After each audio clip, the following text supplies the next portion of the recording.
Hey, everyone. It's been a busy freaking morning already. We are not even a couple of hours into the day in the US, and we already have some news to share. I'm going to be a bit pixelated and a bit wavy, but hopefully my audio is coming through fine. Um, yeah, so if you hadn't already seen by the title of the video or the thumbnail, a shock announcement this morning that Pat Gelsinger, Intel of CEO, has officially, effective immediately, retired. Not only that, he is also giving up his seat on the board of directors, which is pretty important. And this has created a cavalcade of questions and non-answers, and kind of wanted just because it's breaking news, let's get on stream, let's discuss it, let's see what's going on. I literally have my lunch here, by the way. This is how breaking news it is. I haven't touched a mouthful yet, because this is really important, though I may drink from coffee. Let's get straight into what exactly we do know. And what we do know is this. This is the official press release from Intel announcing Pat Gelsinger's retirement. And there's a few words in here, but I want to go through just so we all know we're on the same page. And greetings to everybody in the chat who's joined. Juan Castrillo, Akeb, Navjax, Simon H., XOR UU, Leo Sanders, Jason McTaco, Capability Snob, Racecar 906, everybody, including the names I can't read, Dominic, and we also have Dom in the background just in case things go wrong. So yeah, let's go through this. Intel announces retirement of CEO Pat Gelsinger. David Zinsner and Michelle Johnston-Hothouse named interim co-CEOs. Hothouse also appointed to the newly created position of CEO of Intel Products. Frank Yeary named interim executive chair. So this was on the wire at 8:30 Eastern. So what's that? Just over an hour ago at this point. Yeah, Intel today announced that CEO Pat Gelsinger retired from the company after a distinguished 40-plus year career and a step down from the board of directors effective yesterday, or end of day yesterday. However, it only went live 8:30 at the start of markets opening today. Also because it's Monday. So Intel has named two senior leaders, David Zinsner and Michelle Johnston-Hothouse, as interim co-chief executive officers, while the board of directors conducts a search for a new CEO. We'll speak about these appointments in a second. I just want to go through the text here. Zinsner is executive vice president and chief financial officer, and Hothouse has been appointed to the newly created position of CEO of Intel Products, a group that encompasses the company's client computing group, CCG, data center and AI group, DCAI, and network and edge group, NEX. Frank Yeary, independent chair of the board of Intel, will become interim executive chair during a period of transition. Intel Foundry leadership structure remains unchanged. The board has formed a search committee and will work diligently and expeditiously to find a permanent successor to Gelsinger. Yeary said, "On behalf of the board, I want to thank Pat for his many years of service and dedication to Intel across a long career in technology leadership.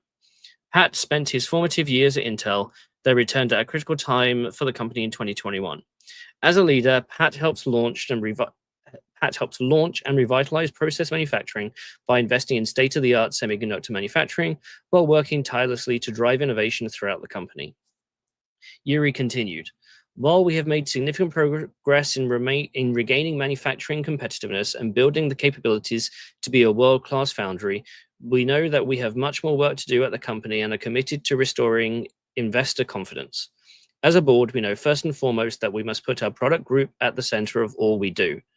Our customers demand this from us, and we will deliver for them. With MJ's permanent elevation to CEO of Intel Products, along with her interim co-CEO role of Intel, we are ensuring the product group will have the resources needed to deliver for our customers. Ultimately, returning to process leadership is central to product leadership, and we will remain focused on that mission while driving greater efficiency and improved profitability." Yuri concluded, with Dave and MJ's leadership, we will continue to act with urgency on our priorities, simplifying and strengthening our product portfolio and advancing our manufacturing and foundry capabilities while optimizing our operating expenses and capital. We are working to create a leaner, simpler, more agile Intel. Gelsinger said, leading Intel has been the honor of my lifetime. This group of people is among the best and brightest in the business, and I'm honored to call each and every one a colleague. Today is, of course, bittersweet, as this company has been my life for the bulk of my working career. I can look back with pride at all we have accomplished together. It has been a challenging year for all of us, as we have made tough but necessary decisions to position Intel for the current market dynamics. I'm forever grateful for the many colleagues around the world who I've worked with as part of the Intel family. Throughout Gelsinger's tenure at Intel across a variety of roles, he has driven significant innovation and advanced not only the business, but the broader global technology industry. A highly respected leader and skilled technologist, he has played an instrumental role in focusing on innovation, while also creating a sense of urgency throughout the organization. Gelsinger began his career in 1979 at Intel, growing at the company to eventually become its first chief technology officer. Zinsner and Holthaus together said, we are grateful for Pat's commitment to Intel over these many years, as well as his leadership. We will redouble our commitment to Intel products and meeting customer needs. With our product and process leadership progressing, we will be focused on driving returns on foundry investments. Zinsner has more than 25 years of financial and operational experience in semiconductors, manufacturing, and the technology industry. He joined Intel in January 22 from Micron, where he was Executive Vice President and Chief Financial Officer there. Zinsner served in a variety of other leadership roles earlier in his career, including President and COO at Firm Networks and SVP of Finance and CFO at Analog Devices. Holthaus is a proven general manager and leader who began her career with Intel nearly 3 decades ago. Prior to being named CEO of Intel Products, she was Executive Vice President and General Manager of CCG. That's the Client Computing Group. Holthaus has held a variety of management and leadership roles in Intel, including Chief Revenue Officer and General Manager of the Sales and Marketing Group, and lead of global CCG sales. And then forward-looking statements. As I said, this came through at 8:30 in the morning. There's a lot to talk about in this, and I don't really have any order on how to address these issues because I know that there's a lot of questions that are coming up. Dom, if you want to keep track of the questions as they come in and keep the interesting ones and shove them in the Discord, that'd be great.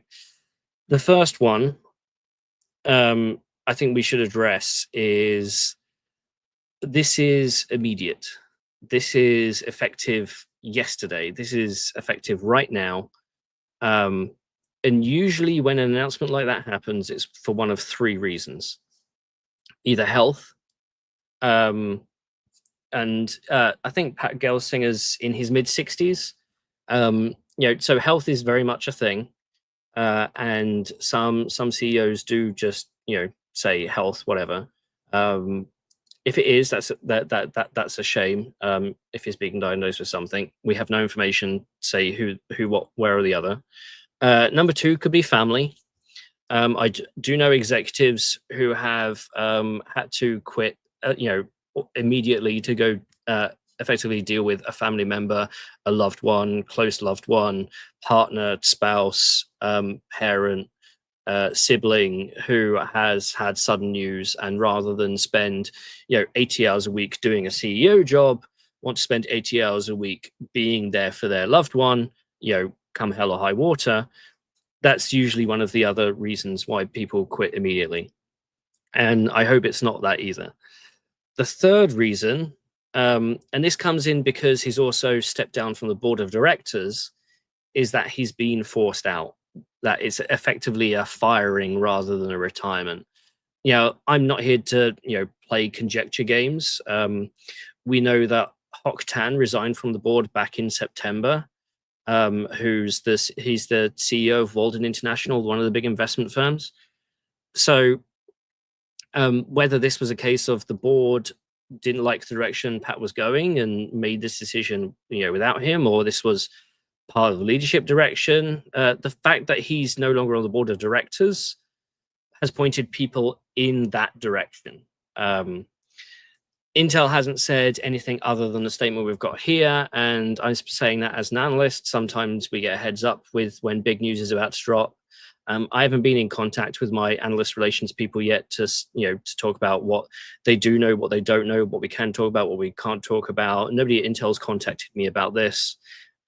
This is just raw conjecture. None of these are facts really, aside from say Hoktan going from the board. It's yeah, a few people might point out to just the retirement policy of Intel, because there was little bit of beef between Intel and TSMC over the last few years. Basically, Morris Chang, who's in his 80s, laughed and said Gelsinger will be hit the Intel retirement age of 65, 68 or whatever, whereas at TSMC they can work until whenever they want, apparently. I was told by Intel many moons ago that no, that doesn't apply here. Intel has changed the policy for senior executives that they can work well into retirement age, and it's not emeritus. For example, we know at Synopsys, Art de Gois, who ran a company for 28 years, he's essentially become executive emeritus. He's no longer the CEO, but he's still part of the company. They just don't pay him.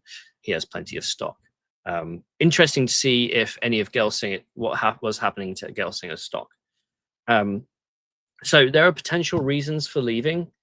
There has been a question of maybe has this been mandated from the US government? Because there was some news, if I can find the news.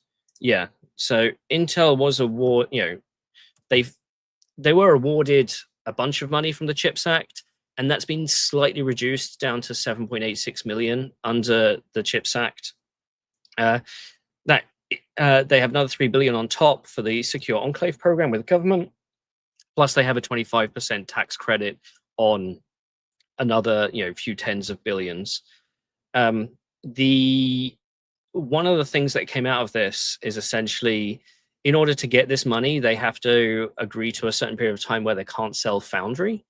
And if you've seen any of my previous videos, they can't sell foundry right now, and the short answer to that is all their 14, 10, and 7 fabs don't use industry standard software tools for chip design. They use Intel custom internal tools for chip design. And as a result, those fabs can only build Intel chips using Intel software. There's currently an agreement with UMC to build a industry standard software PDK called Intel 12 and UMC 12 using that foundry capacity. However, until that comes to life and external customers are using those fabs, then those fabs ultimately have no value because the only company that can use them is Intel products. So there has been some speculation, and again, I'll reiterate, this is speculation, that part of this agreement may have involved some executive changes at the top end, or maybe Pat just simply didn't get enough money from the government to what the board wanted. Who knows? Again, I'm just pinpointing some conjecture here. Let's see if we can go to, okay, so market right now is up a few percent. Let's see if I can get that on a share this tab instead.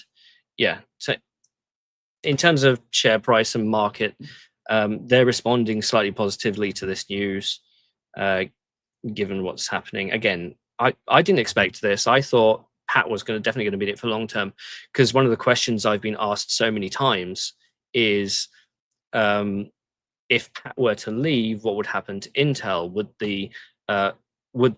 Intel still have a rudder? Will it still end up in a similar direction? And I think it comes down to some of what come in the press release. Let's go back to the press release again. So Intel, for those of you who haven't followed Intel closely recently, the company has essentially been divided into 2 main business units plus a few small others. The small others being Mobileye and Altera. They're essentially now subsidiaries of Intel. So it's Altera, owned by Intel, Mobileye owned by Intel. where the goal there with those companies is to partial IPO so that Intel still retains majority ownership, but there is some outside investment. And those subsidiaries, while beholden to the parent company, don't have to rely on the parent company for anything. Basically, their job is to just go make money. However, big company essentially now has two big business units, foundry and product. And as a result, foundry has a CEO and now products has a CEO, and that's MJ Hothouse, who's part of this announcement.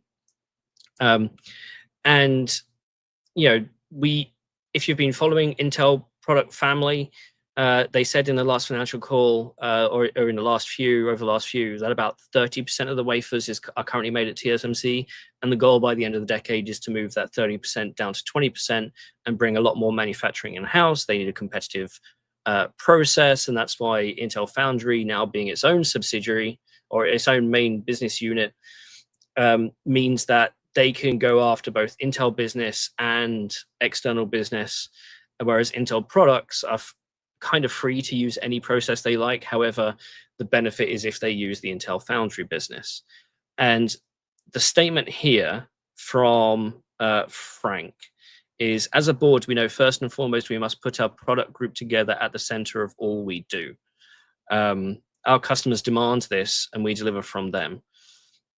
This comes back to a conversation I've had a lot with investors over the years. I mean, literally over a decade at this point. Is Intel a products company that has a manufacturing process, or are they a manufacturing process that have a products? I wonder if we can put that into a poll. Let's start a poll. What is Intel? Product company with fabs or fab company with products? Let's start a poll in the YouTube chat. I want to see what people think regarding to that, because how you think about it determines who the major competitors are. And I can see right clearly that the initial spread says about 80% a company with fabs. Real men have fabs and all that. So the point is that they've spent the last 2, 3, 4 years under Pat focusing specifically on, or at least externally, their messaging focus has been on foundry and regaining the process advantage. And there had been some unconfirmed reports about cancellation of potential products and microarchitectures, or people moving out of those teams. This is more of a statement towards, we know we need to have world-class products. We need, the high margins plus the high market share.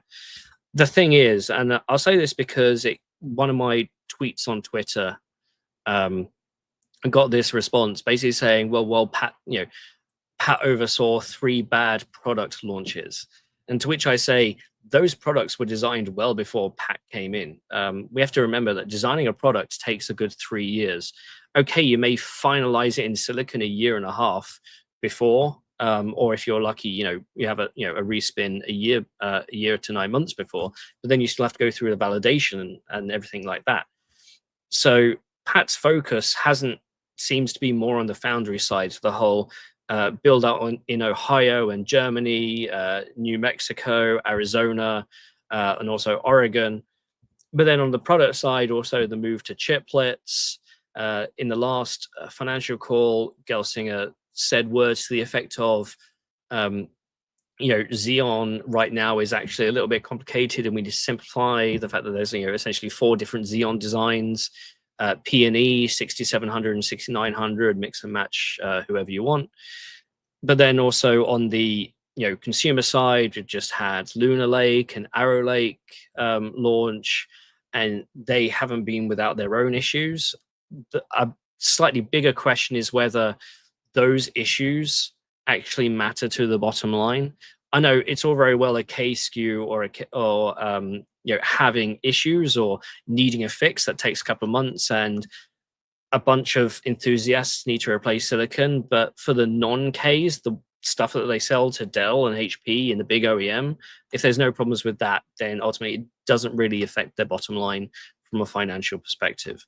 So there's a lot going on there. There's a lot to talk about. I do want to address another thing that's going to come up. Who the hell are these people that are taking over as interim co-CEO? So they're temporary shared. And it's Dave Zisner and MJ Holthouse. And I'll go through each of them because I've spoken to them on many occasions. So let's start with David Zisner, who people have rightly pointed out he is the chief financial officer, the CFO. And having a CFO at the head of a technology company isn't typically a good thing. People will often point to the Bob Swan years of Intel, which is the pre-pat. But also, other instances that CFOs don't know how to manage a technology company. So I will say that that's probably true. However, there's a reason why they're doing co-CEOs, and to the benefit of David, to the benefit of Dave, in all the calls I've had with him, either one-on-one or one-on-many, especially the post-financial analyst calls, he is so extremely open and honest about the weird and wacky questions, especially for those of us who have, a brief understanding of how to read a financial report and perhaps not so much the details. He actually does spend time talking through what's working, what's not, how stuff works. And, we'll go into things like, what about China? What about South America? What about the ramp for this product line, that product line? And he's always very open in those conversations. And it's refreshing to hear a CFO essentially providing this information, and not from a posturing standpoint that you might feel that these CFOs may do, or from a withholding aspect that I know some of them do as well. So I'm quite happy that Dave's in the loop, because also Dave's gone through this whole, since Pat joined. I think Dave joined almost 9 months, 12 months later. Dave's been there since all the issues with Foundry, and trying to, excuse me, I'm getting a phone call. Yeah, that's George. He just broke up. Yeah, so he's been there since all the money in order for all these Foundry developments has gone out. He's there trying to find, all these billions of dollars of savings that have been in the financials for a while.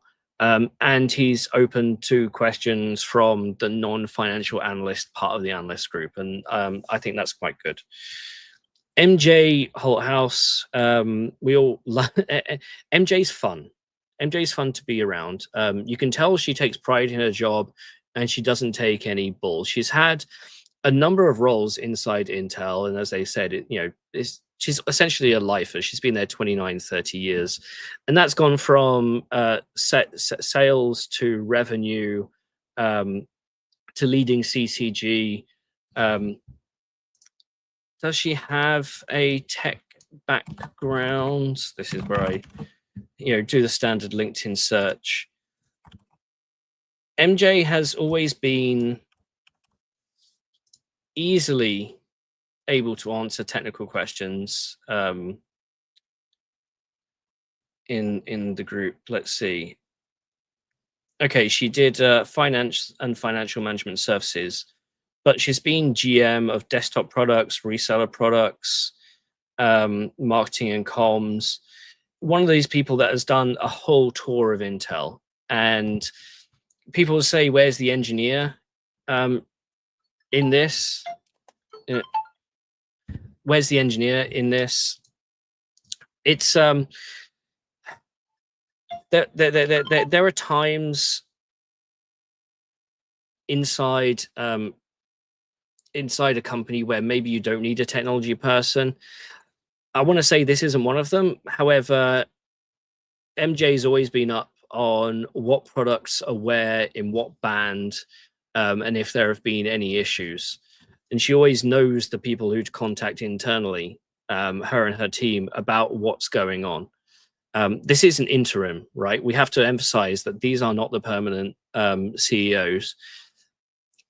There is another question of who, because who knows? of who it would be, given Intel's current financial position, given their product position, given their financial position, given their build out position, who can take that role. It's going to be quite a busy role. And just to put it into perspective, last time Intel did a CEO search was what, two and a half years before Pat came on board, so 6.5 years ago. Brian Krzanich was fired for a variety of reasons, and they went on a CEO search. Now, during that time, I understand Pat was offered the position, but essentially said, here's what I want to do with the company. I'll only take the position if I can do this. He essentially had a plan in place. And he was what, at Dell EMC or EMC before. So he'd spent 20-25 years since the age of 18 at Intel. He was one of these students who went to university early as well. Spent 20-25 years at Intel. Was the CTO, looked after all the way through Itanium as well. He got passed over for the CEO roles, as we understand it. So he left, went and did software for 12 years, and then came back to Intel. Thing is, because the board the first time around after BK left didn't like Pat's plan or thought it was too aggressive, they ended up keeping Bob Swan as the interim CEO and gave him the full role. Then a couple of years later, they essentially reached out to Pat and said, okay, we'll do it your way. And that's how he took the job. And the idea, I believe, was for Pat to see that out. The whole 5 nodes, 4 years, IDM 2.0 was kind of already in motion at that point. However, he essentially turbocharged it. And I remember when he first got the job, a lot of people inside Intel were like, yes, it's time to bring Intel back to leadership. And it's been widely reported that on a foundry standpoint, Intel went from about 3 years ahead to 3 years behind. And the whole point with 18A is that 18A is that crossover where they reach performance leadership again. I did an article on more-more.com. If somebody can put that, oh no, Sally said it was Litbutan, not Hoktan. Yep, get my tans mixed up. If anybody can put the more-more link in the chat for Intel's financials, where they go over, the status of 18A and the fact that Pat back in August said 0.4 defects per square centimeter, which is a D0, which is not the parametric yield. Actually, I'll bring it up here because this is still a video I want to do. If anybody hasn't seen my Substack, here it is. This is where I do some of my more written work. Intel now at 4%. And I want to come down here. You can see all these pretty graphs. I said that I did this in the last podcast we did, but I want to go over it again. If you work out that 0.4 defect rate, your yield of a smartphone chip is about 67.9%. But if you do reticle-sized AI chips, it's about 8.25 because the size of a chip, scales with the yield. So the whole point of 18A being, progressing on that, and all sounds that we're getting from Intel basically says it's going to be a good process. The point is, a product is not only the process, you also need the product side on it. So there's a lot going on. So yeah, and we do fun graphs like this, and this is what happened at the financials last time. So yeah, 24.85, and Intel right now is 24.67. So we haven't changed since the financials day. Let's go back to this tab because this is the big news. Yeah, that's me blathering for about half an hour. There are some other topics we can pull on the thread here. I know a bunch of you have had a few questions. I want to put this one up from Chenandla Bong. Apple buyout incoming. Does this make Intel more attractive to acquisition? I don't think so. It's a company is more than one person, and Intel has 110,000 people at least. That's another thing. Or the recent layoffs in order to drive revenue. Maybe that was a factor in this. If he indeed was pushed rather than went by himself. Again, going back to the three factors that it could possibly be: health, family, or the board. And again, the fact that he's also lost the board of directors position or stepped down usually means that something fundamental has happened, and either he wants to split from the company or the company wants to split from him. And we could throw around potential names as to who's doing what. A few questions. Dom's posted them onto. Can we share this tab? Okay. So Nanakai says, I think the writing was on the wall. In my opinion, problems have been with Intel for many years. Well, it's going back to the foundry, right? Going from 3 years behind, 3 years ahead to 3 years behind during 10 nanometer. And what Pat has done, or what Pat and his team have done, is essentially pivot that to getting to a position where they can be equal or ahead with 18A. You can say problems. Every company has problems. It's only a matter of time before Gamers Nexus does an expose on you, for example.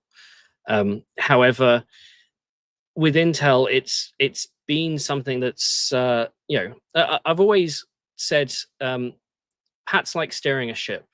The question is, do you rotate it slowly away from incoming icebergs, or do you try and pitch 120 degrees and stick the rudder on full? And yeah, there's been a question whether he would stay there. I'm going to bring Cheese in. Hello. Hey, George. Hello. Sorry, I was sleeping. I know. It's wow. Okay, I just got the news. So Pat is out and lost his board position as well, or has retired. He officially retired. Have you had a chance to read through? No. Yes. Okay. Holy shit. Given the fact that we've now got double the people here, and just to give you the cliff notes, effective immediately, David Zisner and Michelle Johnson Holthouse, MJ, are now interim co-CEOs. MJ has also been promoted to CEO of products, which I think is kind of lost because of all the Pat Gelsinger stuff. Yeah. So the board is going to obviously search for a successor. Thanks, Pat. He returned, obviously in 2021, revitalized process manufacturing. So this sentence, these two sentences, as a board, we know first and foremost that we must put our product group at the center of all we do. Our customers demand this from us, and we will deliver for them. Which I've said, and I need to check in the comments whether people agree. This means that while the last few years have been a focus for Foundry, they may now. Foundry's good and can be self-sustaining on its own, or at least through the team that they have there. Now let's focus on product, given the recent launches and announcements. And Pat gave a quote. It's actually a relatively short quote, basically saying, today is of course bittersweet, as this company has been my life for the bulk of my working career. I can look back with pride at all we have accomplished together. The fact that he uses the word bittersweet makes it more sound like a push than a yeah. It's I've said 3 probable reasons for leaving: health, because we've all known executives that have left through health; family, immediate family requirement, or a board push. And given Lip-Bu left in September, there's been all these rumors, and I've stated to the audience, this is a lot of conjecture and rumor going around, and nothing we can confirm. I haven't spoken to the Intel analyst relations yet about any of this. They were given no heads up, so I have no additional information aside from what's here. And the fact that Gelsinger went from Intel at age 18, because he went to university early. He was a few years ahead in school. And then he went to a software company for 10, 12 years after being looked over for the CEO role. There's a great picture of him in a beard holding an Itanium. Yes. Yeah, that famous. Yeah. Holding an Itanium, because some of us still have them. Yeah. Yeah. And sorry if I'm a bit slow. It's 7:20 here on the West Coast. I have not had coffee or breakfast. And he also had 3 hours sleep, the idiot. Yes, about 3 hours sleep. Yeah. So I thought I saw my phone blowing up. I was like, what the hell was happening? Yeah. Okay. Yeah, so I'm just going through comments that Dom has curated. Okay. So Dominic Flack said, I don't get the co-CEO trend. Seems dysfunctional to me.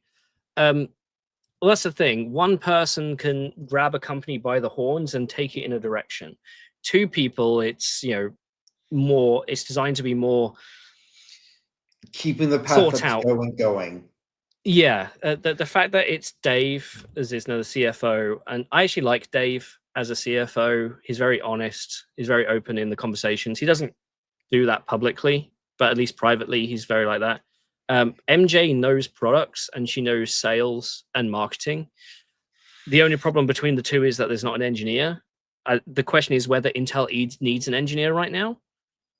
And some would argue Intel always needs an engineer, but this is why they're interim, right?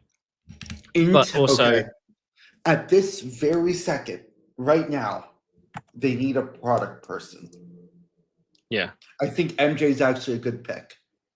I don't know MJ, but I think it's you would have met her at the event that they cancelled in September.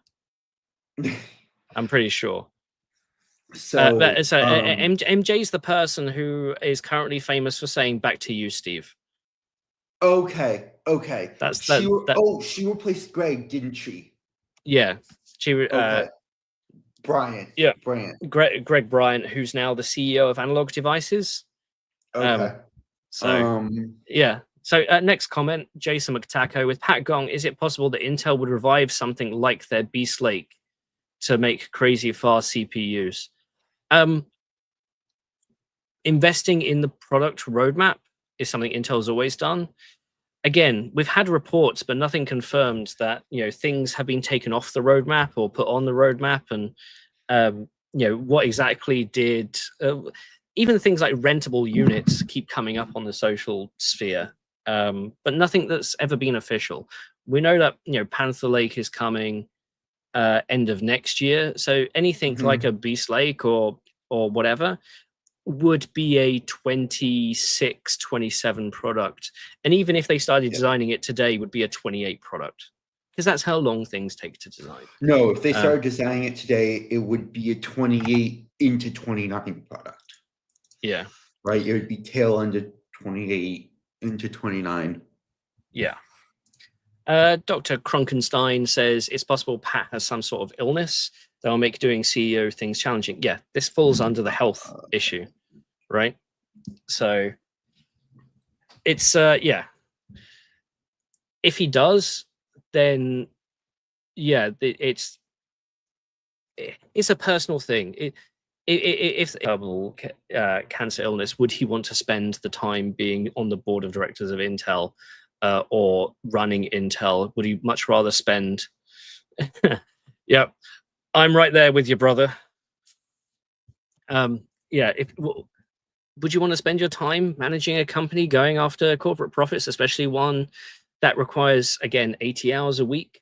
Easy. It's let's go to the next one. And let's share this tab as well. Sorry, I didn't mean to be muted there, but that's fine. I think what here's an interesting point by Lele Socho. Pat just didn't have enough time to do everything, given the fact he took the role. It's a double whammy of COVID period plus bad state of Intel. He would have done good in the long run. Yeah, COVID didn't help because that obviously, not only that, but not necessarily just the manufacturing and the design and the internal personnel, but just the boom and bust in the markets, sales. You know, everybody reduced down, and then there was a shortage, so everybody went massively high in price, and then there was a glut, and everything came down. It's hard to manage expansion like that. That being said, well, not just that. Everybody had that issue. All that. Yeah. Yes, everybody had issues, but everybody started from a different baseline. Intel were at a low baseline at that point. So yeah, the effect of it's not constant movement; it's accelerant. It's you have to. It's the deviation. So it's ebbing and flowing with the tide. So Stefan Hart, the Boston Beast, says spinning off fabs looking more and more likely. I said this during the video. It's not happening. No, and it actually. So by requirement, the CHIPS Act money that Intel has just accepted means that Intel has to keep 50.1% of the fabs. So they can't actually spin it off unless they keep up to 50.1%, which would still effectively make it Intel's foundries. Yeah. It's actually, I'm going to close this poll. So I actually ran a poll, and I said, what is Intel? Is it a product company with fabs or a fab company with products? What do you think? Personally, I think Intel has always been a fab company with products. So it was a 74% said it's a product company with fabs. So remember, personally, Intel has always ebbed and flowed on what products they'll make, but the fab has always been there. It's any acquisition or acquisition target would always look at whether Intel is a fab company with products or a product company with fabs, so they don't have a monopoly in any one area. Again, I'm pointing to more when they had 98% of the server market, right? So yeah, it's that sort of thing.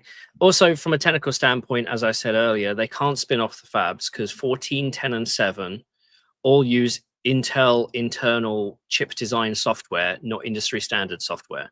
So you can't use it for an external foundry customer until you have industry standard software support. That's the agreement that Intel has made with UMC, where UMC is going to design a PDK, a development kit on industry standard Synopsys Cadence tools. And only then can it be used by external foundry. And that's coming at the earliest in 27, probably in volume 28. And that's something that Pat put in place, or at least was put in place during Pat's tenure. And that's something that essentially brings value to those fabs that can only do 14, 10, and 7. Yeah. The 4-3. I think again, I agree with that move. I think getting industry standard tools is a requirement. And I think and I think that their moves with regards to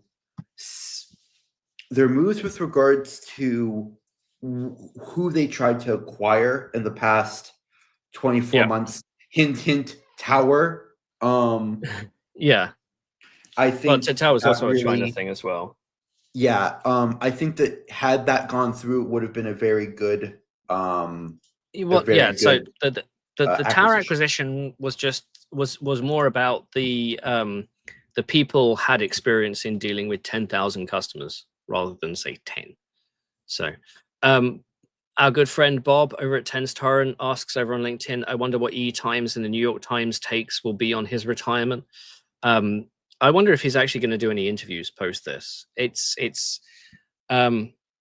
I say when Art de Gois retired from Synopsys and became emeritus, his very final on-camera interview was with me.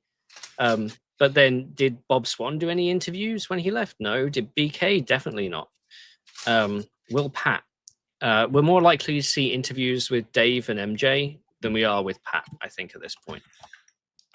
So, sorry, I'm just getting food because, like I said, I haven't even had breakfast. Yeah. So I hope you guys don't mind me eating on camera. It's all right. I've got it. So yeah, more commentary. Doc Brody says they were just waiting for the chipset money to come through. Now they have the 7.8 billion. Then they dumped him. Finance guy's in charge now. Pat wasn't great, but they'll be worse. Say it's co-CEO. They're going to focus a lot more on the product. From what I'm hearing, the foundry is a lot more self-sustaining. They also have to just manage the build out properly. At least, you know, that's my perspective. And our good friend Crispy says, "What does this mean for 18A?" Nothing. Not a lot. Means nothing for 18A, which is a good thing. 18A, as far as I know, is in a good place, and I suspect that it will stay so in a good place. So, I should point out, Sally actually has a good point here. Our good friend Sally Wilfoxon over at EU Times said, Pat won't do any interviews. He likely has an NDA. Yeah, you bet. No, very good point. So our good friend Crispy says, yeah, what does this mean for 18A? 18A is good. I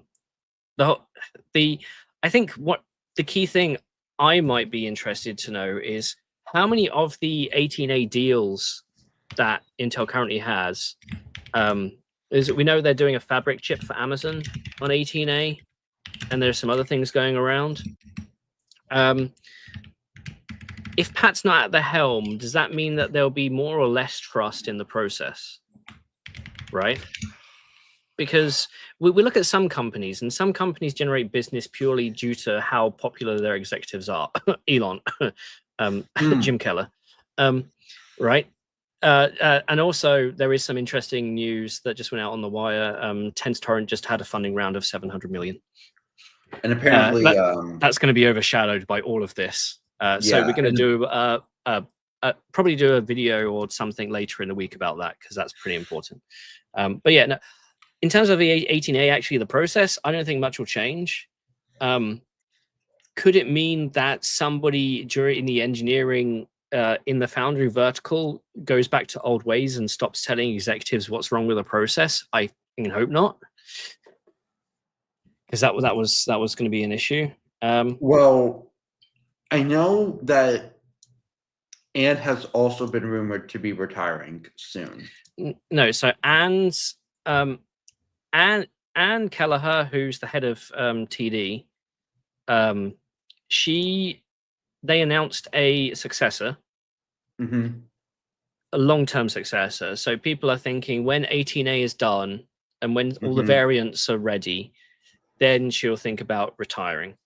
But until that point, you know, the rudder stays. So 2026, so to speak.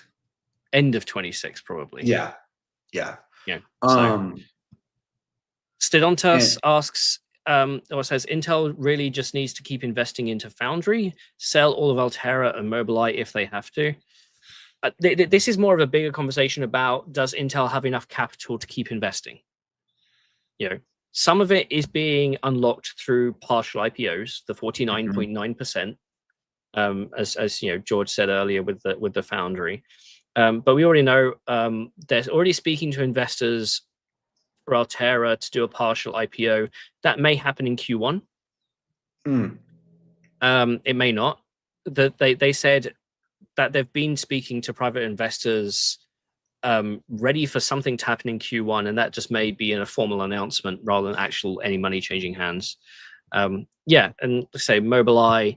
But the whole point here is Intel wants to be, you have the main parent company, Intel, Then you have the business units: products, foundry, Altera, Mobileye, maybe a few others, all essentially subsidiaries of the main company. It's like Google and Alphabet almost.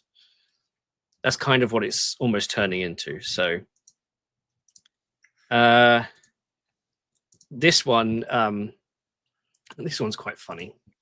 Any chance of Jim Keller to come back as CEO? No. It's I think the question here is, for anybody to come in, how much leeway will they have to do what they want? Because that's always been an overriding thing since BK left, since Brown Krasanic left. How much rope will the board give to a new CEO, right? And that's why Pat didn't take the job the first time of asking. We don't know who else was being thought of for that role. Is there a CEO out there, or somebody who has aspirations to be in charge of $100 billion company and take it to the next $1 trillion company? Maybe. I bet you there's a few people who are in that sort of mid to late career who might want to take that on.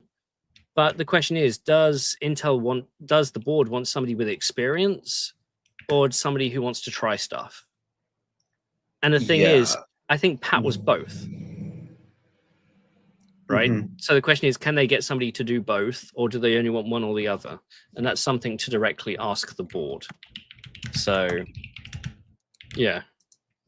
MS178 says, what about their GPUs? Is Arc doomed? I suggest you go look at Intel's Twitter page. And that's what to say about that. And Lucitrable asks, is a split between product and foundry in the cards? They're already technically split. They're just both subsidiaries of Intel. TechTechPotato for Intel CEO. Yeah. Could you imagine what I'd do if that happened? Jesus Christ. I wouldn't know where to begin. I've only got experience of leading one company of a size of one. So yeah, probably not for me. Yeah. So George, anything else on your mind? So there's a comment from Chris Jackson in the chat. Jensen would want to actually be in charge, and that's not how Intel works.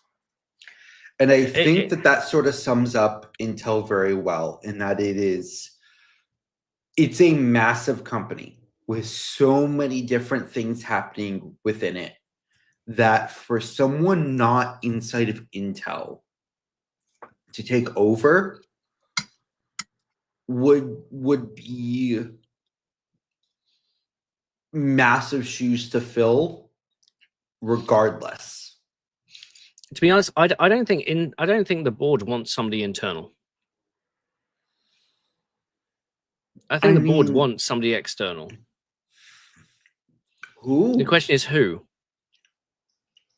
Yeah. Again, maybe who? What company does as much as Intel? And AMD. Yeah, but they don't have fabs anymore. Right? I mean, think about successful semi-CEOs. Who comes to mind? Jensen Huang, Lisa Su, Morris Chang.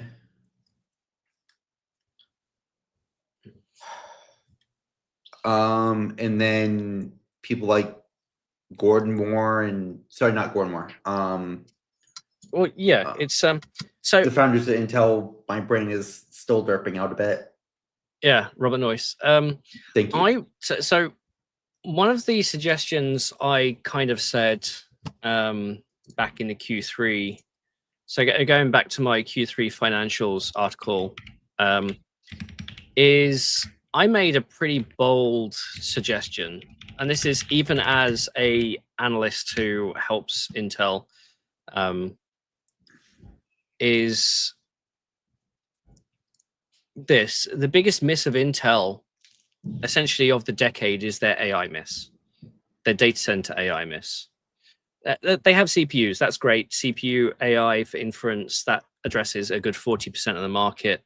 They have the CPU hosts for the big GPU systems, but in terms of their GPU ASIC-like device, NVIDIA, I think, is 60 billion for the year or more than revenue. AMD at 5. Intel in the last quarterly said they weren't even going to hit 500 mil target for 2024. I almost said 25 then, not there yet. Thing is, over the years, Intel's acquired 3 AI companies, 2 for the data center space, Nirvana and Habana. And since even the acquisition of Nirvana, they've pumped money into R&D, masks and chips and stuff. And when you look at Gaudi 3 deployment sizes, they're actually really small. If you look at MLPerf, for example. So I said Intel has to decide if data center AI is still a top target for the company, given the situation it's in and what it can dedicate resources to. Pat in the Q&A didn't really give a convincing answer. So, it's the should Intel be dropping its data center AI business? With regards to data center AI for Intel, to me, the issue is that they're split 3 different ways. You mean, AMD is too. No, AMD's AI strategy in the data center is single focus for the most part. It's Instinct. And EPYC. EPYC is a side thing. EPYC is what does the head nodes. EPYC is for CPU inference. But it's if you were to ask what actually no. So this is a key thing to bring up. Intel wants to refocus on product, right? Foundry is sorted. Now let's focus on product. If there's a good example of 2 product families that haven't really delivered since their acquisitions, it's Altera and it's Habana, or the Gaudi family, right? Both the 2 companies were essentially attacked differently in terms of integration. Altera was integrated soup to nuts pretty quickly and told to scrap all their designs, go rebuild it in Intel, and that caused a 4-year hiatus in new product. Whereas Habana were basically kept out of the, not kept out the organization, but were kind of left to do their own thing. And so Habana 3, which is, Gaudi 3, which is just being ramped up in volume this year, was actually designed pre-acquisition or in the process of that acquisition period in 2019. So it's a 5-year-old product at this point, 5-year-old design. And that's because they didn't speed it up. They gave Habana resources to, help with TSMC and advanced packaging and change the design. So my argument here is if Intel want to focus on product, that may mean slimming down the portfolio even further. We've already seen they've gone out of wireless modems. They've removed themselves from some of the networking stuff. And also some of the what was the company in Germany that partially went to Bain to do with wafer preparation? Sorry, excuse me. That's not a segment that I really look at, so I don't know off the top of my head. But I mean, they've been divesting from companies, right? Yeah. So to point out also Ponte Vecchio. Yeah. Well, if Crispy you want, says, no update to that family. So to sort of clarify what I meant was, okay, if you look at what Intel's doing with Xeon and what AMD's doing with EPYC. Intel's adding stuff like AMX onto the die. AMD's currently has no matrix accelerator on board. Yes, you can do AI with AVX 512 and whatnot, but in terms of actual design strategy, it's EPYC. Whereas Intel split 3 ways between AMX on Xeon CPUs, GPU Max with Ponte Vecchio, and Gaudi 3 or Habana with Gaudi 3. So now they're merging some of those, mainly Habana and the data center GPU guys, into Falcon Shores. But whether that's too little too late, if that should continue, I think you put it best here, quote, "I don't really have a good recommendation here without more knowledge into the Falcon Shores design," close quote. Yeah. Whether that will pay off, we don't know yet. Well, one of the things that I hope Dave and MJ do is be a lot more open about the product roadmap across all the divisions, because we've kind of got some visibility into desktop CPU. We've got zero visibility into GPU. We've got limited visibility into NPU. Data center CPU, that's a pretty good roadmap. They've been pretty open about that. But yeah, Falcon Shores, the config of Falcon Shores, the only thing that's changed in the last 2.5 years is that the first gen won't have CPU cores as an option. And to be honest, that's kind of given AMD's revenue for 300A and 300C, it kind of makes sense why it wouldn't be in Falcon Shores. But again, we don't know what's the layout going to be, what the tile optionality going to be.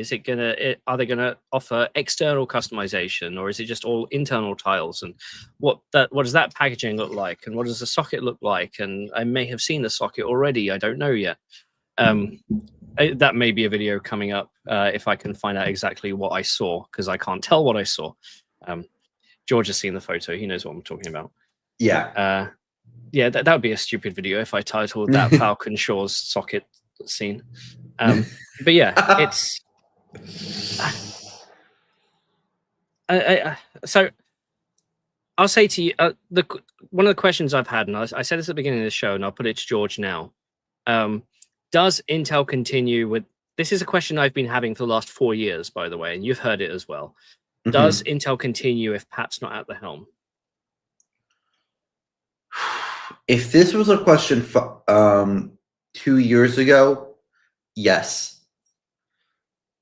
But at this very second, I will say it's a rocky road for Intel to continue. And it's going to there's no answer. There's no definitive answer. And do I think Intel will continue in some form or another? Yes. And I just saw your poll again. So I just put up a poll, just so you know. What will Intel do with Foundry? Options are sell, partial IPO, or keep it all. They legally can't sell more than 49.9% of it. So do we know when that stipulation runs out? I believe it's when I don't know. Hold on. We would have to dig through the CHIPS money. Yeah. I'm sure somebody will.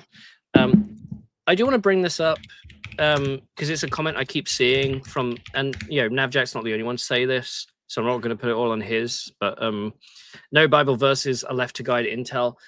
Pat was, I think, inappropriately chastised for wearing his faith on his sleeve, because it's an irregularity in the technical side of things to have somebody have a person of faith be that open about their faith. For everyone pissing on it, fuck you.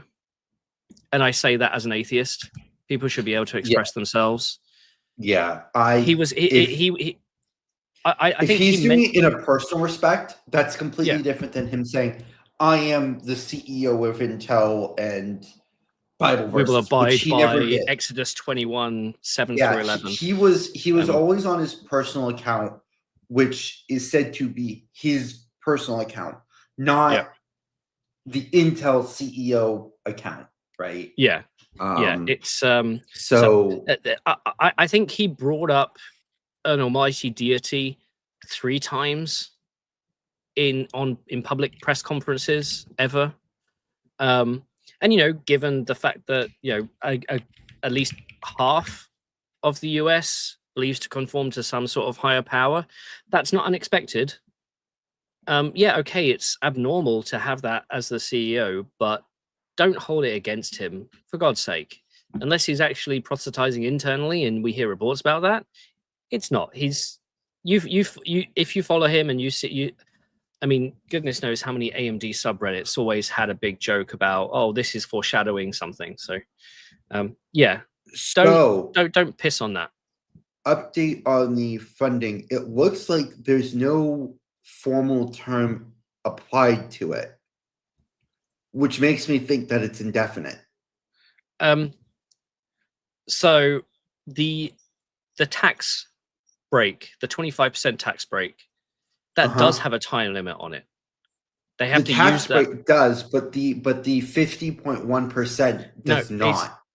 But I perhaps might argue that if the tax break has a time limit, that could be applied to the sales as well. Otherwise, you could argue the government has partial ownership if they're able to dictate some. Excuse me, I'm speaking a lot and bringing up a lot of gas. But yeah, it's let's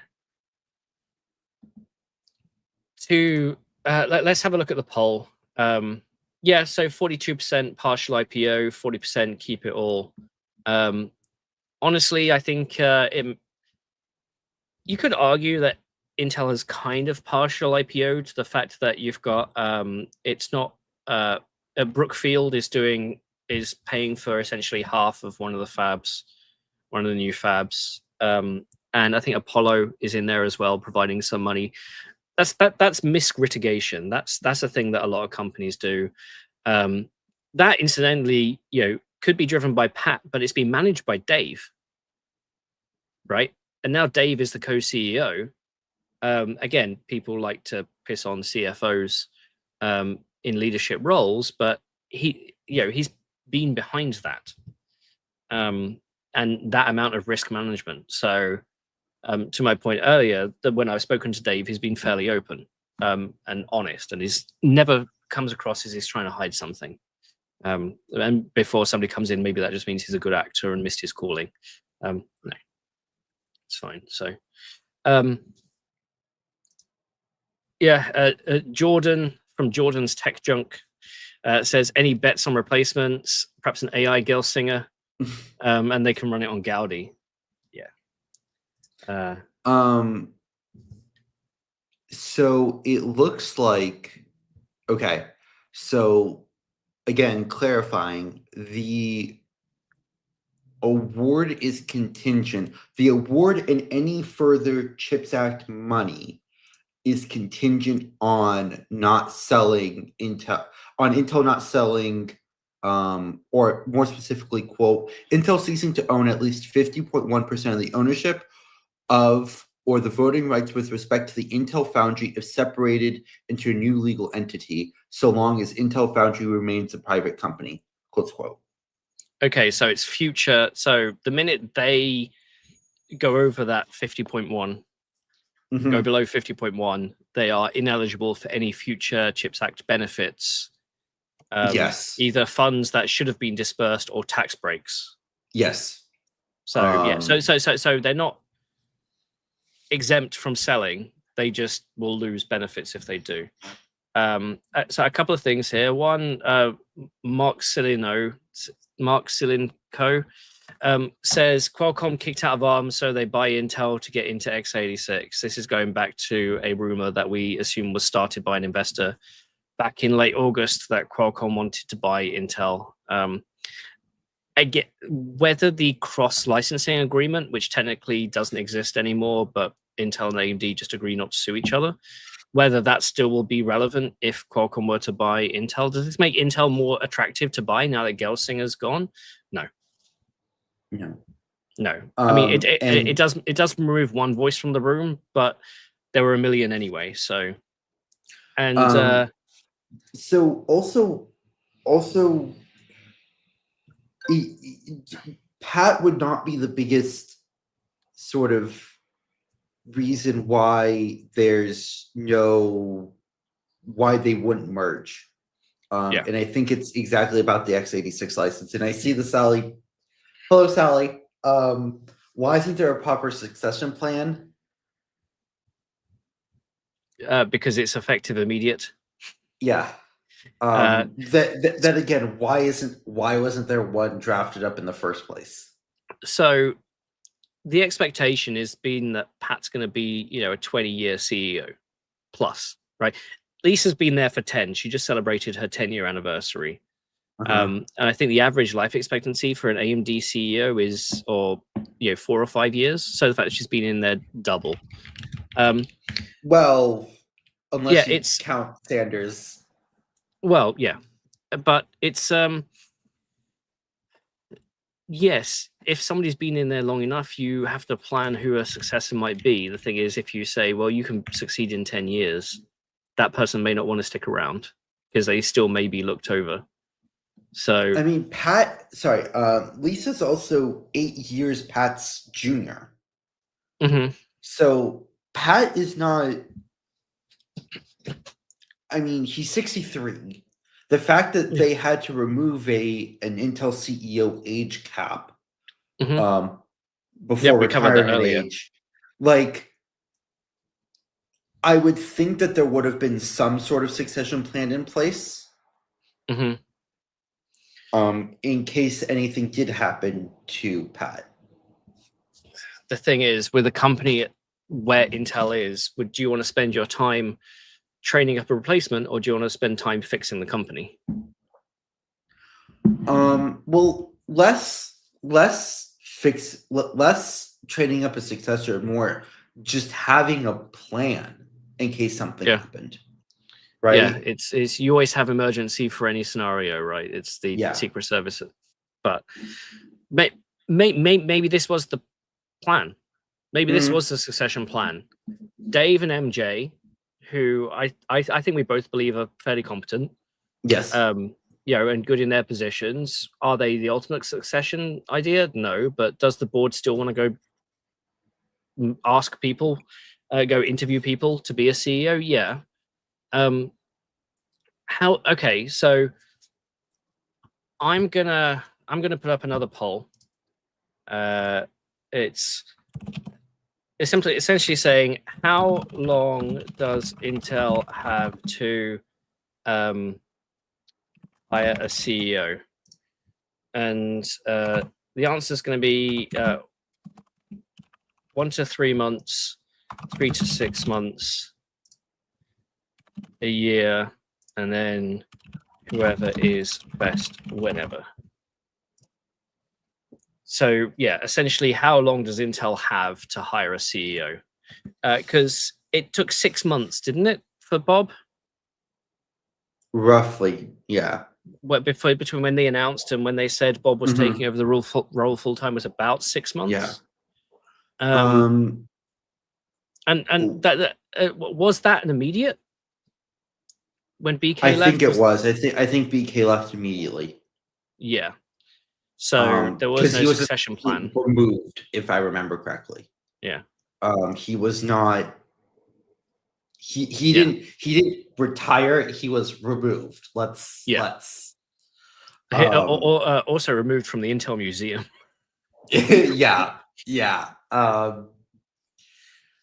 So yeah. So let's. I was going to say let's. Currently, the poll about almost 200 votes is about a third, just over a third, saying 1 to 3 months, a third saying 3 to 6. So yeah, 2/3 saying at least within 6 months. Okay. You know, so I was going to say let's flip this sort of on its head a little bit. If you were an Intel an employee at Intel, and you saw the layoffs happening, lots of people let go, and then suddenly Pat is retiring, what would you think? oh, I don't have a good answer to that. Because Pat leaving this immediate makes, if I was an Intel employee, it would make me feel rudderless. Yeah. However, the statement saying we're going to refocus on Intel products, as somebody externally, I put a bit of faith in that, and I can see where they're going. Yes. As somebody internally, would I have the same amount of faith in that statement? Probably not. Yeah. And I think that may be could affect Intel more in the long run than anything else. Is lots of confidence internally. Yeah. But the thing is, confidence was at an all-time high when he joined. Yes. We know this. Okay, stupid take. Pat took the layoff package. I don't think he can. I think he's too high up for that. Yes, he is. Yeah. It's I actually heard the other day, the package was something like 18 months medical, and some amount of pay, maybe 6 to 12 months of pay. So because it was advertised as being a generous package. Or no, sorry, 18 months of medical, 18 months of pension contributions, plus some amount of pay.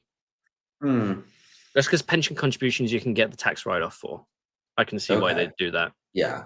But yeah, the thing is, today is also the date where a lot of people who took the voluntary redundancy left.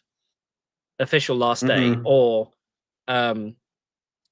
it was a month ago, or it's in a month. Depending on which division and physical location. So yeah, again, but to your point, people above a certain level weren't valid to take that. So apparently the Stellantis CEO stepped down this morning as well. Yes. I thought that was yesterday, but yeah. There was well, technically Intel was yesterday, but they only posted the press release today. Oh, okay. No, I meant the Stellantis stuff hit yesterday. Yeah. Like he hit the newswire. Okay, so here's another question. Perhaps Pat wanted out before the new administration takes place. Perhaps possible.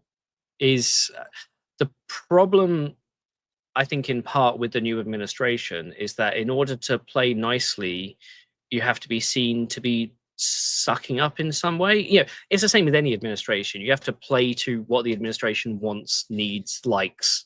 And I'm not passing any judgment here, there, or wherever. But perhaps Pat just didn't want to do that. Yeah.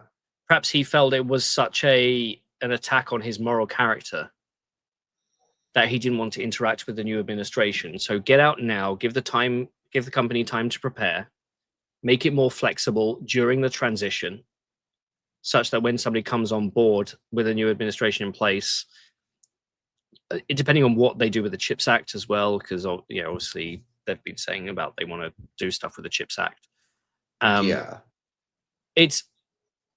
wouldn't put it past Pat to do that necessarily, because again, he's a person who's meant to come across as having a very strong moral virtue, but to also take the board of directors role, remove himself from that position as well, would seem a bit weird still, even with that in mind. So yeah, just a thought. Let's end the poll there, actually. So we ended up with 43% saying 1 to 3 months, and 3 to 6 months was about 28%. I do want to have another poll, just because I think Navjack suggested it. How do you rate Pat's tenure? And we're gonna have 4 options to this, and rather than give it numbers, because numbers are annoying, you either have plus, minus, or minus. So it's Intel 10 nanometer again. No, not how do you rate Intel's 10 nanometer? God's sake, George. I'm trying to be civilized. So yeah. Okay, so 50% of people initially right now have it as just plus. And to be honest, I think if we'd have said 4 years ago, is that enough? A lot of people would say, yeah. Yeah. So I think part of the issue for Pat was that it needed to be a plus. I mean, but again, who would have done the plus? Yeah, and that's right? Sort of the issue is who could have done a job better than Pat is doing.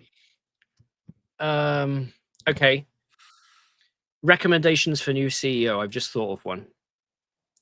Who? And it's a really stupid one. Who? Sam Altman. No. He wants all the money to build all the chips. I'm sorry, but like that's not. No. They roped him into the Intel Foundry event back in February.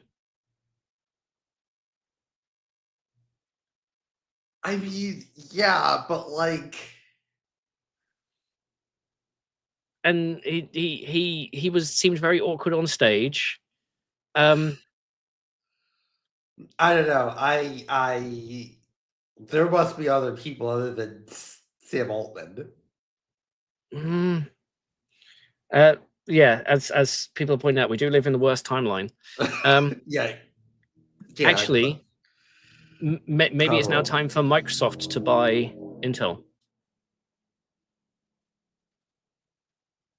Okay, now you're having me thinking about what verticals do they share, and the answer to that is not many.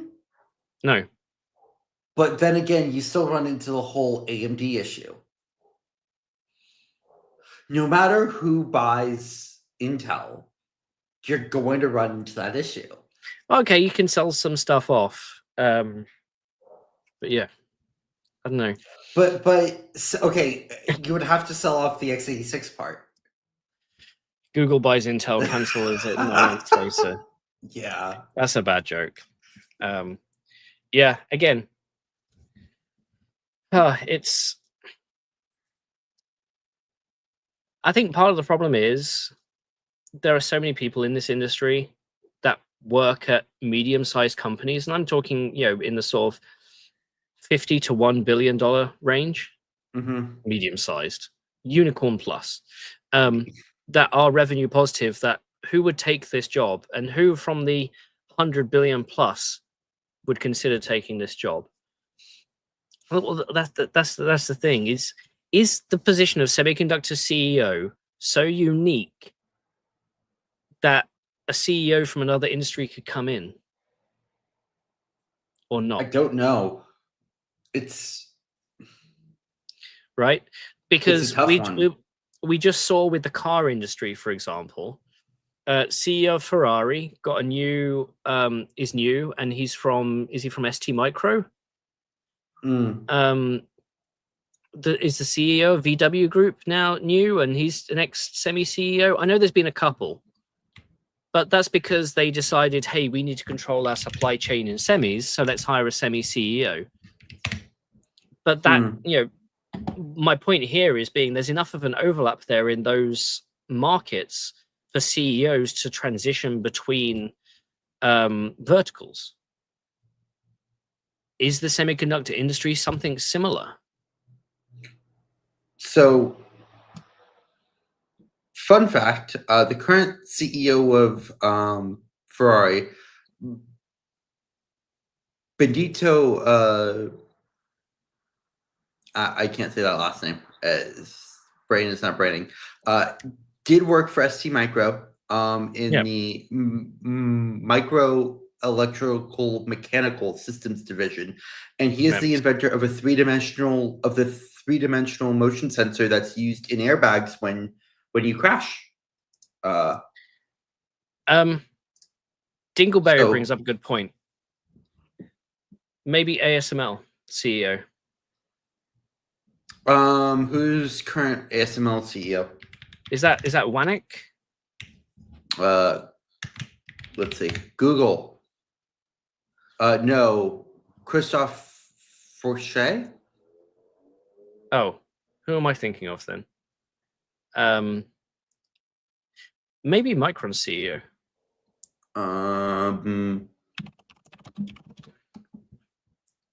Yeah, Sanjay Mehrotra. Or Applied Materials CEO. I'm thinking tools. Maybe it has to be products. So Wanek used to be CEO. He was replaced in April. Right. Okay, that's what I'm thinking of. So, but was he? Didn't he retire due to because he was retired? Yeah. No longer CEO is my point. Artigois. I mean, how old is he? Well, 70, mid-70s, I think. I know that would be a tough sell to the board. Sorry, Artigest. No, 70. He's just 70. Okay, 70 I could see. So the funny thing is, if you search for his name, my interview with him comes up first, or at least in the SEO baby. Just to prove I'm not yanking you, it's there. It's the most important person in chips ever. I think Art would be a charismatic CEO. Art, in the short amount of time that I got to sort of be behind the camera during your interview, I think he could be one. He could be a contender for leading Intel because he has the charisma and he has the knowledge of the semiconductor industry. Our good friend Jan says Luke van der Hoeven from IMEC. Is that too researchy though? Like I say, Intel wants to focus on product. Art, while a very deep engineering, was also very product focused. He has a very good presentation about Synopsys's product direction. He did it at Hot Chips a few years ago. Luke, yeah. IMEC CEO. I don't know. Yeah. Who is it? And then here's another question. Would they allow a non-American to be a Intel CEO? Todd Hartsound said, I'd like to bet £100 that the next Intel CEO will be Indian. Now, is that Indian-born nationalized, American nationalized, or is that Indian national? Or heritage Indian? Oh, that's what I mean, yeah. Well, yeah. Well, yeah. Yeah. It's, I mean, at this point, it's like probably a 30%, 40% chance it probably would. I mean, the US tech scene is full of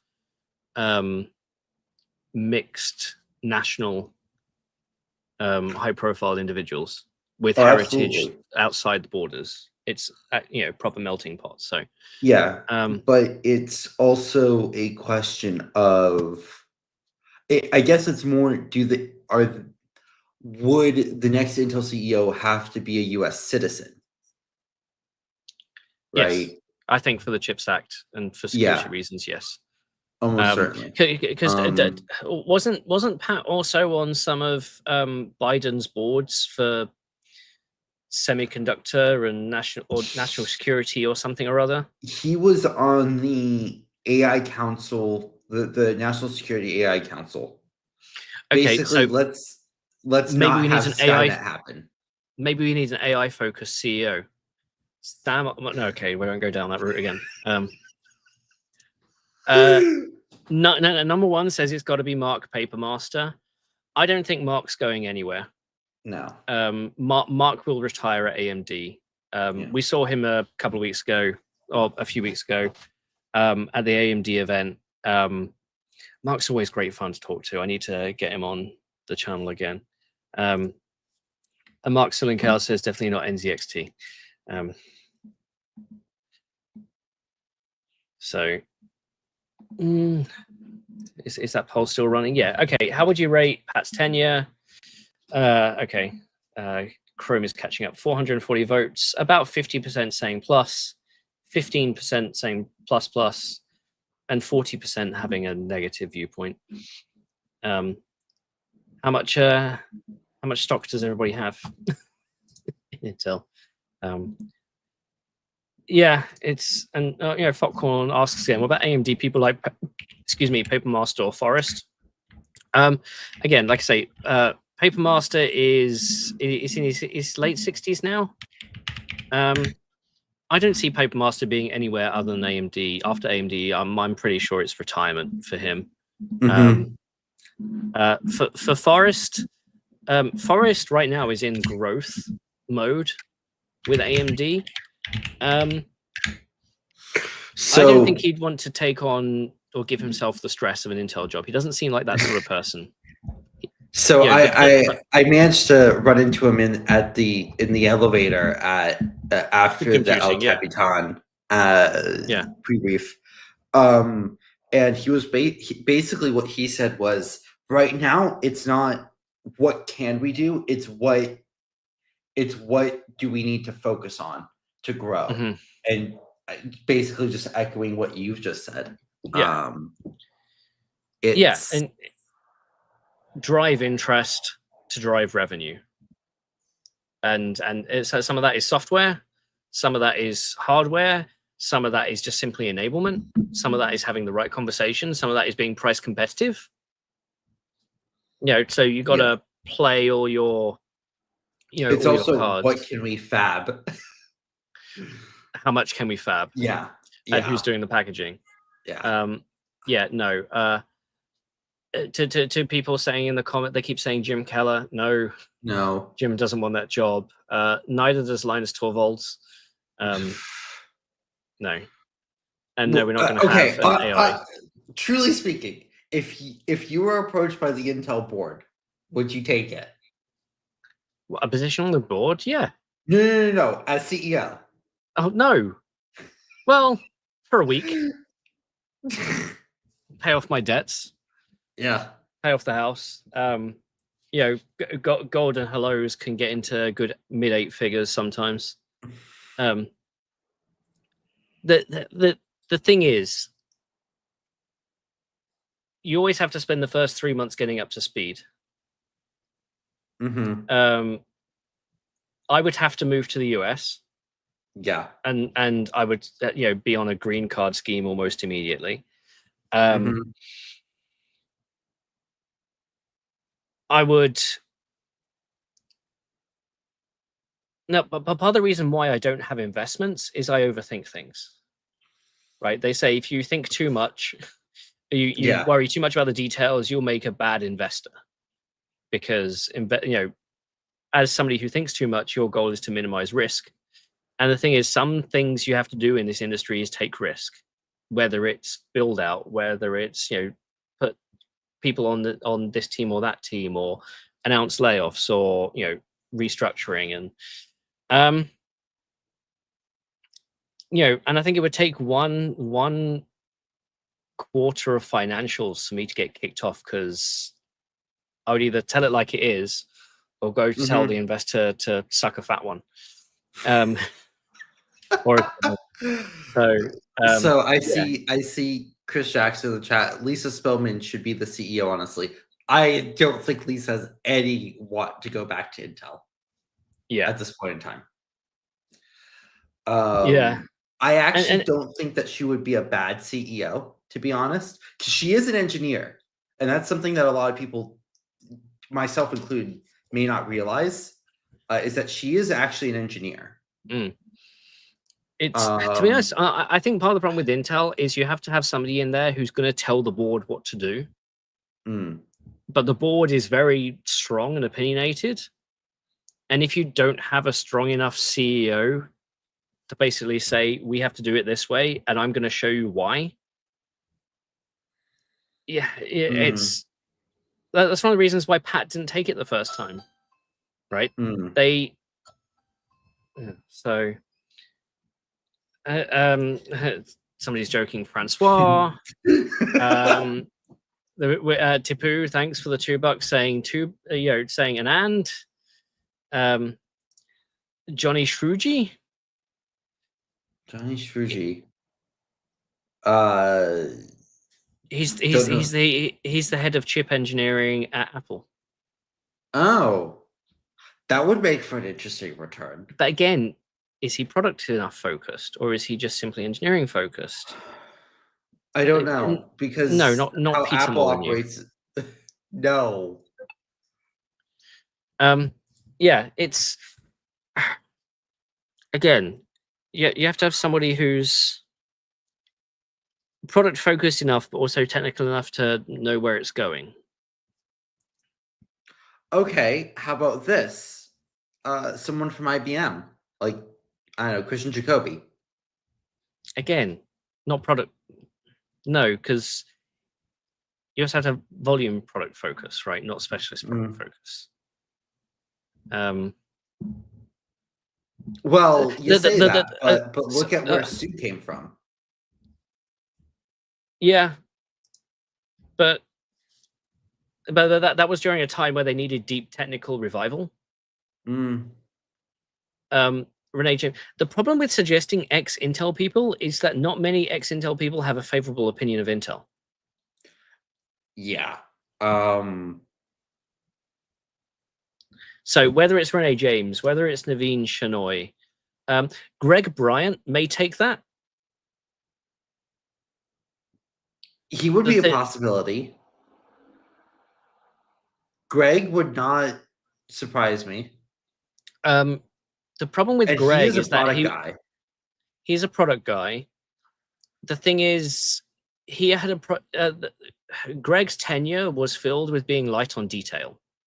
He is an engineer. Yeah. But he would have to flex his engineering chops and, and not just be the face of something. He also has to be the driver. And I think during his tenure, during his time at Intel, I saw him more of as a face than a driver. And maybe that's just because I didn't get enough, close proximity with him over time. That was also when I was a journalist before I was an analyst. So I would be directing more down that route. Xiang says promoting MJ is definitely one option. She is well liked by employees. That would be the internal promotion. Yeah, that I think would perhaps make most sense. Agreed. And Value Hunter says Moore's Law is dead. No. Yeah, just for the shits and giggles. And yeah. LTT. Could you imagine? Yeah. So Luciano does have a good point. Boyd Phelps, former head of core engineering, who is now at Cadence. Though, does again product? No. So he was always he did the briefing for I think 2-3 generations of product. Okay. On the press side, I more than once took him to town on him being very vague with answers. I actually met him at TSMC's event back in September, a video I still need to finish. And we synced back up and it's like, hey, do you remember me? And he's like, of course I do. Because I used to try and drill down because you wouldn't answer my questions the way they should have been answered. So I don't know about Boyd. I need to spend more time with Boyd. So yeah. More people are suggesting Jim Keller. An Intel plus 10's torrent merger? No. Valve D-Ray asks, is Battle Mage getting cancelled? No. No product changes at all. Yeah. Lots of names being kicked out. Maybe we should go through this and make a list, and I'll write it up in an article. Here's all the people who we suggested. I think actually Jan said somebody from UMC, or somebody from Tower. Somebody from Tower would be a scale thing, not being used to the scale. Again, product Tower is much more a foundry. Again, taking somebody from foundry is perhaps not a good idea because it's a product focus. Cristiano, no, because Cristiano wants to give the boot to Intel anyway. Would he do that from the inside? No. Kevin Buckley, Bloomberg. That's a new one. Correct me if I'm wrong, but Kevin's the current CEO of Foundry. And again, I come back to Kevin O'Buckley. Yeah.